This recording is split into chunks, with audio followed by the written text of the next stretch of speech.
সাধারণত স্বামী স্ত্রীর কোনো গোপন মুহূর্তের ভিডিও কেউ ধারণ করতে যায় না, বা এটা এটা তো কেউ করবেও না।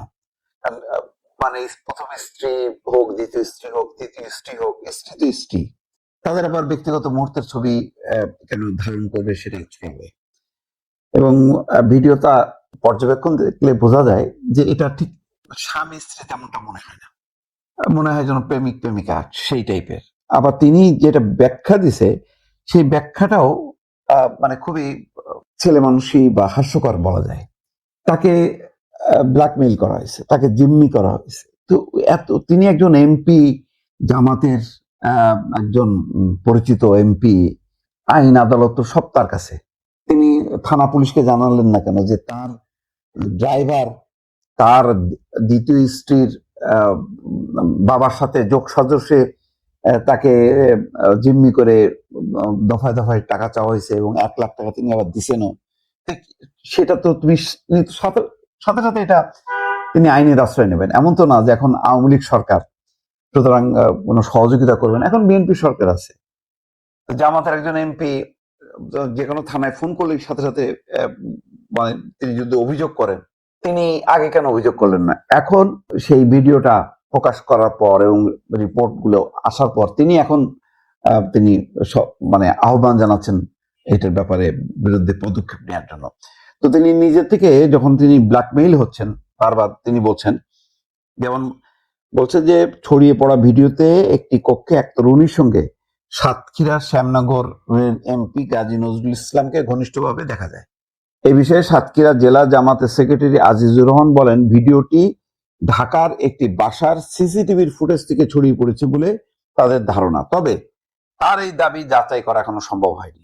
এটা একটু ঠিক বাসা, কিন্তু আবার হোটেল, দুটার একটা মাঝামাঝি একটা অবস্থা, দুটোই হইতে পারে সত্য। বিষয়টি সম্পর্কে গাজী নজরুল ইসলামের সঙ্গে যোগাযোগ করা হলে তিনি মঙ্গলবার সকালে প্রথম আলোকে বলেন পরে এই বিষয়ে বক্তব্য দেবেন। জামাত ইসলাম এর এমপি আজ দুপুর 12টা 1 মিনিটে নিজের ফেসবুক আইডিতে ভাইরাল ভিডিওর বিষয়ে একটা ব্যাখ্যা দেন। সেখানে তিনি বলছেন যে গত 13ই জুলাই তিনি তার প্রথম স্ত্রী মাকসুদা বেগম এবং দ্বিতীয় স্ত্রী মরিয়াম বেগমকে নিয়ে রাজধানীর মগবাজারে যান। সেখানে তার দ্বিতীয় স্ত্রীর বাবা মোহাম্মদ মাসুম বিল্লার ব্যবসায়িক অফিস, সেখানে তারা আনুমানিক 1 ঘন্টা অবস্থান করেন। মাসুম বিল্লার অফিসে অবস্থানকালে তার গাড়ি চালক এবং দ্বিতীয় স্ত্রীর মামা ওবায়দুল্লাহ গাড়ি দেখার কথা বলে বাইরে যান। পরে তিনি 5-7 জন অপরিচিত ব্যক্তিকে নিয়ে তাদের কক্ষে ঢোকেন, তাদের জিম্মি করে 1 লাখ টাকা আদায় করেন বলে এমপি ফেসবুকে লিখেছেন। 1 লাখ টাকা মানে একেবারে জিম্মি করে আদায় করছে, মানে ব্যাখ্যাটা খুব একটা এমন না যে 1 কোটি টাকা, 1 লাখ টাকা 5-7 জন এনে একজন এমপি কে জিম্মি করবে, এটা এত সোজা ঘটনাটা? ব্যাখ্যাটা আমার কাছে ভালো মনে হলো না। এমপি গাজী নজরুল ইসলাম অভিযোগ করেন, আমি চলাচলের জন্য যে ভাড়া গাড়িটি ব্যবহার করি, ওবায়দুল্লাহর যোগসাজশে পরবর্তীতে সেটিও আটকে রেখে দফায় দফায় আমাদের কাছ থেকে কয়েক লাখ টাকা দাবি করা হয়। তো ভাড়া গাড়ি যেটা ব্যবহার করে সেটা আটকায় রেখে কেন দফায় দফায় টাকা আদায় করা হবে? আমরা টাকা দিতে অস্বীকৃতি জানালে আমাদের বিভিন্ন ধরনের হুমকি দেওয়া হয়। তো আপনি এত কিছু ঘটে যাচ্ছে, আপনি মানে আইনের আশ্রয় নিলেন না কেন, থানা পুলিশকে জানালেন না কেন? এটা আমার কাছে বড় প্রশ্ন। তিনি দাবি করেন, অর্থাৎ ওই গাজী নজরুল ইসলাম দাবি করেন, তার দ্বিতীয় স্ত্রীর বাবার সঙ্গে ওবায়দুল্লাহর পূর্ব শত্রুতা এবং পারিবারিক বিরোধের জের ধরে এই ষড়যন্ত্রের ঘটনা হয়েছে। জামাতের এমপির ভাষায়, পরবর্তীতে হিংসা এবং ব্যক্তি স্বার্থ চরিতার্থ করার উদ্দেশ্যে ওবায়দুল্লাহ আমাদের স্বামী স্ত্রীর ব্যক্তিগত এবং ঘনিষ্ঠ মুহূর্তের ভিডিও ধারণ করে এবং ফেসবুক সহ বিভিন্ন সামাজিক মাধ্যমে ছড়িয়ে দেওয়া হয়। এটা ঠিক যে এই ভিডিও ধারণ বোঝাই যাচ্ছে যে গোপন ক্যামেরা দিয়ে এটা ধারণ করা হয়েছে। এই ভিডিওকে বিবাহ বহির্ভূত সম্পর্কের ঘটনা হিসেবে প্রচার করার বিষয়টি মিথ্যা ভিত্তিহীন এবং উদ্দেশ্য প্রণোদিত বলে দাবি করেন। গাজী নজরুল ইসলাম ফেসবুকের ওই লেখার উল্লেখ রয়েছে যে গত 17ই জুন পারিবারিকভাবে এবং তার প্রথম স্ত্রীর সম্মতিতে মাসুম বিল্লার বাসভবনে মরিয়ম বেগমের সঙ্গে তার বিবাহ হয়। যারা তার সামাজিক মর্যাদা, ব্যক্তিগত গোপনীয়তা এবং নৈতিক চরিত্র ক্ষুণ্ণ করার উদ্দেশ্যে এই ষড়যন্ত্র অপপ্রচার করছেন, তাদের বিরুদ্ধে আইনি ব্যবস্থা নিতে তিনি সংশ্লিষ্ট কর্তৃপক্ষের প্রতি আহ্বান জানান। এখানে একটা রাগঢাক ব্যাপার আছে, এটা বোঝাই যাচ্ছে।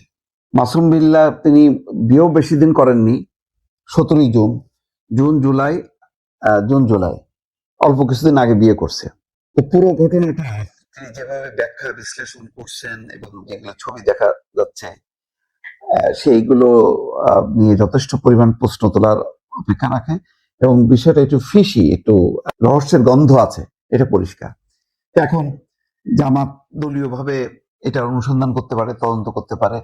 আর এটা কি সত্যি সত্যি তার স্ত্রী নাকি কোনো অন্য কোনো তরুণী, সেটা একটা ব্যাপার। আর সবচেয়ে বড় ব্যাপার হলো যে যেভাবে তিনি তাকে জিম্মি করা হচ্ছে, যেভাবে টাকা আদায় করা জন্য দফায় দফায় চাপ দিয়ে টাকা আদায় করার চেষ্টা, সবকিছু মিলায় এইটা একজন সাধারণ মানুষের সাথে যায়, তার সঙ্গে যায় না। আসল কি ঘটনা ঘটছে এটা আসলে এটা তদন্তের দাবি রাখে এবং নিশ্চয়ই তার এমন কোনো দুর্বলতা ছিল যার প্রেক্ষিতে এই ঘটনাগুলো ঘটছে। এটার একটা অবশ্যই বোঝা যাচ্ছে যে ডালমেকুস কালা কালা হয়। তো আহ, জামাতের দল বা যদি আইনি পদক্ষেপ নেয় পুলিশ, তখন তদন্ত করলে বোঝা যাবে যে আসল ঘটনাটা কি।